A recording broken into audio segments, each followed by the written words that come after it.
Good day mga guys. Ngayon, aging na ako. Ito, aging. Yan. Yung arm roll sa sleeve. Aging na natin.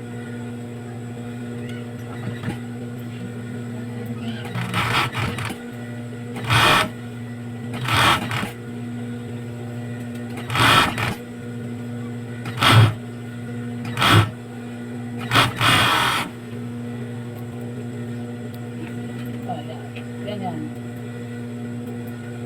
Yan. Tapos guys, ngayon, si Madam Bebelot, planchadora siya ngayon. Yan, pa-plancha siya. Hindi siya ngayon mananahay, planchadora siya. Ngayon, si Ate Ann naman, iba na guys. Hindi na kulay blue, red na yan. Yan. Nilalagyan niya na ng, damit ni Super Mario, nilalagyan niya ng collar. Ayan na guys, oh. Yan. Ngayon, si sister naman, ito na, nag-ano siya. Yan. Nagma-marking na siya. Ayan. Nilalagyan niya ng marking.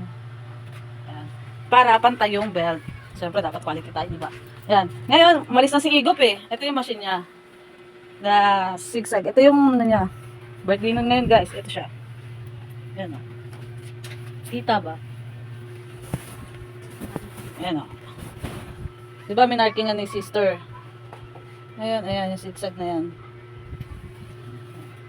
Tapos, yun na. Plancha yung tas. Then, re-repack na to, guys. Yan o. Gusto mo pagpa-plancha dyan, madam? Yes, sir. Yan. Yan. So, yung plates. Yan. Ito na siya. Yan na. Naka-plancha dapat. Maayos dapat. Then, repack. Papakita ko sa inyo, guys, kapag re-repack na.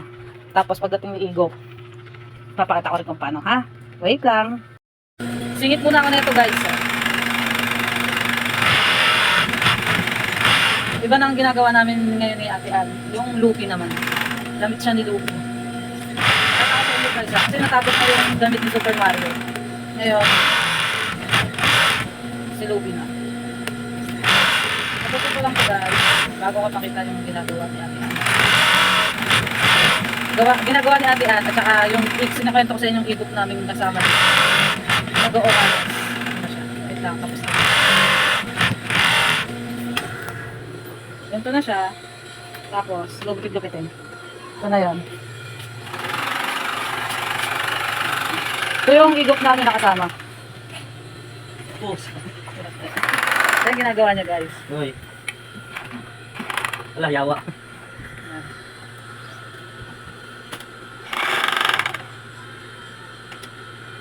Yun o.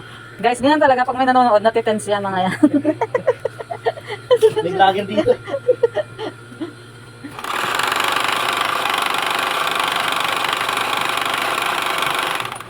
Mabagal pa guys yung pang-uwalis namin kasi wala pa kaming budget pang bili ng machine na malaki eh.